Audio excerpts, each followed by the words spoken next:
आज का हमारा टॉपिक है सीड स्ट्रक्चर। आज हम लोग पढ़ेंगे बीज का जन्म कैसे होता है। अभी तक आपने बीज से पौधे का निर्माण देखा होगा, लेकिन आज हम लोग पढ़ेंगे सीड बॉर्ड, यानी कि बीज का जन्म कैसे होता है, एक बीज की रचना कैसे होती है, उसको स्टेप बाय स्टेप प्रोसीजर उसका पूरा हम लोग यहाँ पे देखते हैं।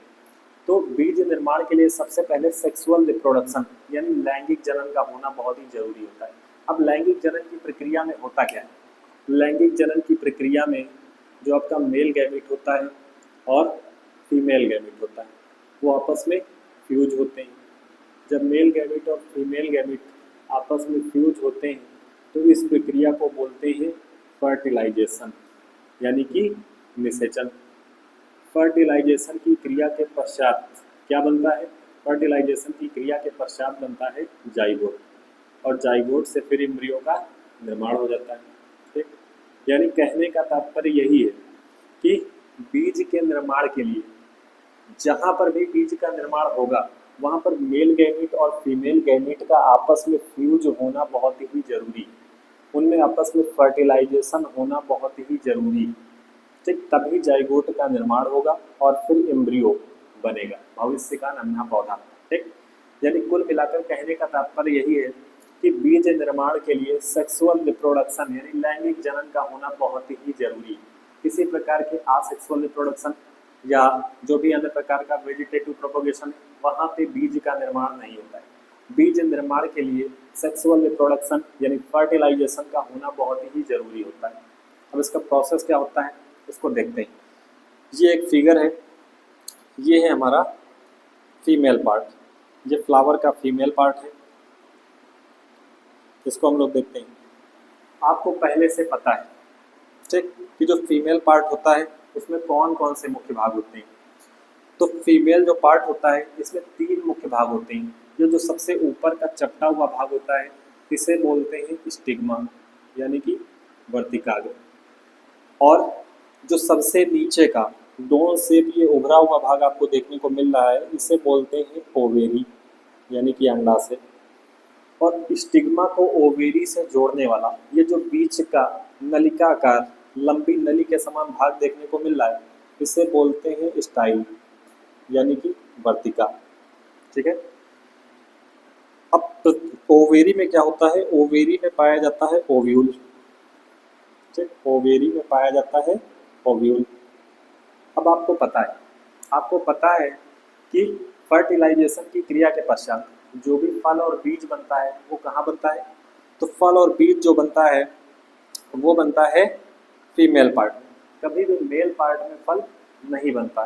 ठीक, तो जब मेल गैमेट और फीमेल गैमेट आपस में फ्यूज हो जाते हैं यानी फर्टिलाइजेशन की क्रिया हो जाती है तो उसके फलस्वरूप जो ओवेरी होता है ये फ्रूट में कन्वर्ट हो जाता है और जो ओव्यूल होता है ये सीड में कन्वर्ट हो जाता है। अब ओव्यूल कहाँ पाया जा रहा है? ओव्यूल पाया जा रहा है ओवेरी के अंदर। ठीक, तो सीड कहाँ पाया जाता है? सीड पाया जाता है फ्रूट के अंदर। समझिए, अब सीड फ्रूट के अंदर क्यों पाया जाता है? क्योंकि फर्टिलाइजेशन की क्रिया के पश्चात ओवेरी कन्वर्ट हो जाता है फ्रूट में और ओव्यूल कन्वर्ट हो जाता है सीड में। अब चूंकि ओव्यूल ओवेरी के अंदर होता है यही कारण है कि सीड जो होता है वो फ्रूट के अंदर होता है। ठीक, ये जो आपका फीमेल रिप्रोडक्टिव पार्ट होता है, ये जो फीमेल रिप्रोडक्टिव पार्ट होता है इसे बोला जाता है पिस्टिल। अब होता क्या है, ये जो ओव्यूल होता है इसमें टोटल 8 सेल पाई जाती हैं। ये हो गई आपकी 3 सेल ऊपर की तरफ और 3 सेल होती हैं इसमें नीचे की तरफ अपोजिट डायरेक्शन में, और ये 2 सेल होती हैं आपकी सेंटर में। ठीक, ये जो 2 सेल होती हैं ये 2 सेल जो होती हैं ये आपस में फ्यूज हो जाती हैं और ये फ्यूज होकर बनाती हैं सेकेंडरी न्यूक्लियस। ठीक, अब यहाँ पे जो 2 सेल आपस में फ्यूज होती हैं ये बनाती हैं सेकेंडरी न्यूक्लियस। ये जितनी भी आपकी 8 सेल होती हैं इसमें से ये जो 6 सेल होती हैं ये होती हैं हैप्लॉइड, यानी इनमें क्रोमोसोम संख्या कैसी होती है? इसमें क्रोमोसोम नंबर होता है n, और ये जो सेंटर की 2 सेल होती हैं ये आपस में फ्यूज होकर के सेकेंडरी न्यूक्लियस बनाती हैं। यहाँ पे 2 सेल आपस में फ्यूज होती हैं इसलिए इसमें क्रोमोसोम नंबर होता है 2n, यानी कि ये होती है डिप्लॉइड। ठीक, अब शेष बची ये जो आपकी 6 सेल हैं इन्हीं 6 सेल में से कोई एक होता है एग। ठीक, मान लेते हैं ये सेल आपकी है एग, यानी कि अंडा। इसी एग को क्या बोलते हैं? Female gamete. इसी एग को बोला जाता है फीमेल गैमिट। यही मुख्य होता है। ठीक, ये जो सेंटर वाली जो बीच की आपकी सेल्स है जिसे आपने एग माना है, इसके साइड की जो बाकी बची हुई 2 सेल्स होती हैं इसे आप सिनर्जिड मानोगे। ठीक, यदि आपने इस सेल को एग माना होता तो इसके साइड की, इसके समीप की जो 2 सेल्स होती हैं उसको सिनर्जिड मानते हैं। तो कुल मिलाकर के एग के समीप में जो सेल्स होती हैं उन्हीं को सिनर्जिड माना जाएगा, क्योंकि सिनर्जिड का मुख्य कार्य क्या होता है? एग को न्यूट्रिएंट उपलब्ध कराना, एग को न्यूट्रिएंट उपलब्ध कराना। और शेष बाकी बची हुई जो सेल्स होती हैं इन्हें बोला जाता है एंटीपोडल सेल्स। क्या बोला जाता है? Antipodal cells. इन एंटीपोडल सेल्स का कोई भी स्पेसिफिक कार्य नहीं होता। ठीक, तो फीमेल पार्ट में कितने एक्टिव पार्ट हमारे पास निकल के आए हैं? एक तो ये हो गया एग, और दूसरा हो जाता है आपका सेकेंडरी न्यूक्लियस। ठीक, अब बात करते हैं हम मेल पार्ट की। यहाँ पे देखो, ये है आपका मेल पार्ट। मेल पार्ट में क्या होता है? मेल पार्ट में होता है एंथर। ठीक, जो डंठल नुमा कुछ तंतु होते हैं उनसे जुड़ा होता है जिसे बोलते हैं फिलामेंट। ठीक, और ये होते हैं आपके एंथर। एंथर क्या बनाता है? एंथर बनाता है पॉलन, यानी कि परागकण। ठीक, ये जो आपका मेल रिप्रोडक्टिव पार्ट होता है इसे बोला जाता है स्टेमन। ठीक, तो यहाँ पे एंथर क्या बनाता है? एंथर बनाता है पॉलन, यानी कि परागकण।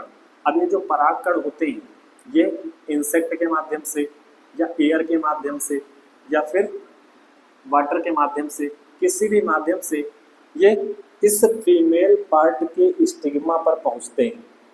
ठीक, अब हो सकता है कि वो जो पॉलन है, ठीक, वो इसी फ्लावर के मेल पार्ट का हो या किसी दूसरे प्लांट का हो।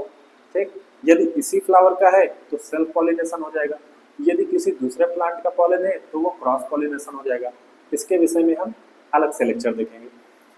तो यहाँ पे होता क्या है, जब पॉलन जो होता है वो कीट के द्वारा या वायु के द्वारा या जल के द्वारा स्टिग्मा की सरफेस पे पहुँचता है तो यहाँ ये 2 न्यूक्लियस में डिवाइड हो जाता है। ठीक, क्योंकि पॉलिनेशन हमेशा बाई न्यूक्लिएटेड स्टेज में होता है, ये याद रखना है। जो पॉलन होता है जब ये स्टिग्मा की सरफेस पे पहुँचता है तो यहाँ पर ये 2 न्यूक्लियस में डिवाइड हो जाता है। एक को बोलते हैं वेजिटेटिव न्यूक्लियस और दूसरे को क्या बोलते हैं? दूसरे को बोला जाता है जनरेटिव न्यूक्लियस। दूसरे को बोलते हैं जनरेटिव न्यूक्लियस।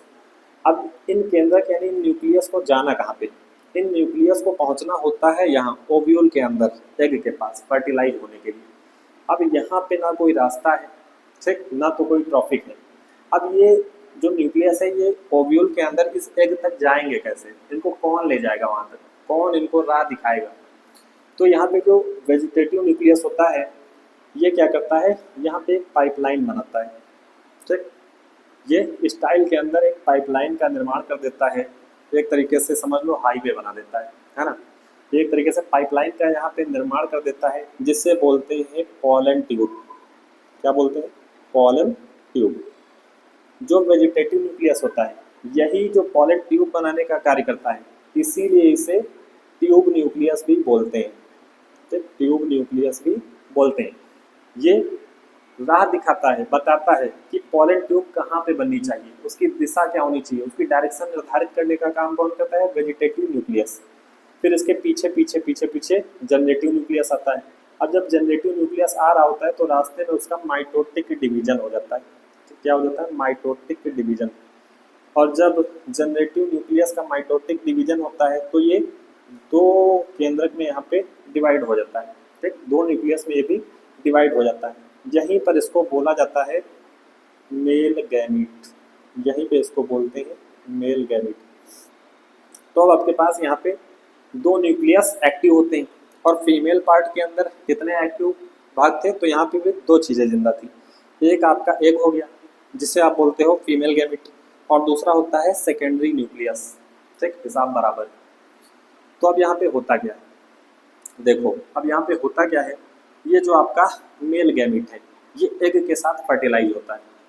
यहाँ पे देख लो, जो आपका एग होता है ये मेल गैमीट के साथ फर्टिलाइज होता है, और जब ये मेल गैमीट के साथ फर्टिलाइज होता है तो ये क्या बनाता है, जाइगोट, और जाइगोट से क्या बनता है, एम्ब्रियो। ठीक, अब ये आपका मेल गैमीट जो एग होता है ये कैसा होता है, एग होता है हैप्लॉइड। मेल गैमीट कैसा है, मेल गैमीट भी हैप्लॉइड, तो जाइगोट कैसा बनेगा, डिप्लॉइड बनेगा, 2n होगा, है ना। ठीक, फिर यहाँ पे देखो बाकी जो बचा हुआ दूसरा न्यूक्लियस है मेल गैमीट, ये क्या करता है, ये सेकेंडरी न्यूक्लियस के साथ फर्टिलाइज होता है। तो जो सेकेंडरी न्यूक्लियस होता है ये मेल गैमीट के साथ फ्यूज होता है, और ये क्या बनाता है, ये यहाँ पे बनाता है एंडोस्पर्म। ठीक, अब ये आपका सेकेंडरी न्यूक्लियस कैसा है, सेकेंडरी न्यूक्लियस है 2n यानी कि डिप्लॉइड है। मेल गैमीट कैसा है, हैप्लॉइड है n, तो एंडोस्पर्म कैसा बनेगा, एंडोस्पर्म बनेगा 3n यानी कि ये ट्रिप्लॉइड होगा। और एंडोस्पर्म का मुख्य कार्य क्या होता है, एम्ब्रियो को न्यूट्रिएंट उपलब्ध कराना, एम्ब्रियो को न्यूट्रिएंट प्रोवाइड कराना, ये मुख्य कार्य होता है एंडोस्पर्म का। ठीक, अब यहाँ पे आपने देखा एक बीज के अंदर कौन कौन से मुख्य पार्ट निकल के आ रहे हैं आपके पास, एक है आपका एम्ब्रियो और दूसरा है एंडोस्पर्म। ठीक, ये रहा आपका एम्ब्रियो और दूसरा क्या है, एंडोस्पर्म। ये एक सीड के दो महत्वपूर्ण पार्ट होते हैं। एक सीड में मुख्य रूप से क्या पाया जाता है, एक सीड में मुख्य रूप से एम्ब्रियो और एंडोस्पर्म पाया जाता है। अब सीड के बाहर एक बहुत ही सख्त कठोर आवरण पाया जाता है, उस आवरण को क्या बोलते हैं, उस आवरण को बोलते हैं सीड कोट। अब ये सीड कोट कहाँ से आया, तो आपने यहाँ पे देखा कि ये जो ओव्यूल है, ओव्यूल के चारों तरफ एक लेयर पाई जाती है, ओव्यूल के चारों ओर एक लेयर पाई जाती है जिसे बोलते हैं इंटेगुमेंट लेयर, इंटेगुमेंट लेयर। ये जो इंटेगुमेंट लेयर होती है ये क्या करती है, यही बनाने का कार्य करती है सीड कोट को, यही सीड कोट को बनाने का कार्य करती है। ठीक, अब होता क्या है, जिस ओव्यूल के अंदर एक इंटेगुमेंट लेयर पाई जाती है तो वहाँ तो एक सीड कोट आपका बनता है। ठीक, लेकिन कभी कभी क्या होता है कि ओव्यूल के अंदर, ठीक है, दो इंटेगुमेंट लेयर पाई जाती है, यानी वो बाइटेगमिक ओव्यूल होता है।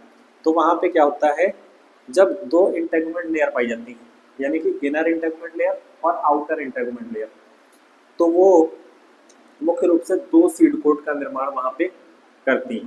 ठीक, टेस्टा और टेगमन के रूप में। बाकी जो आपके सीड के पार्ट्स हैं इनको हम नेक्स्ट लेक्चर में इनको कवर करेंगे, तो वहाँ पे डिटेल से इसको समझेंगे। ठीक, आज के लिए इतना काफ़ी है। उम्मीद है आपको समझ में आया होगा कि सीड जो होता है उसका जन्म कैसे होता है, सीड निर्माण की पूरी प्रक्रिया क्या होती है, उसकी प्रोसेस क्या होती है। ठीक है, ये सारी डिटेल आपको समझ में आ गई होगी।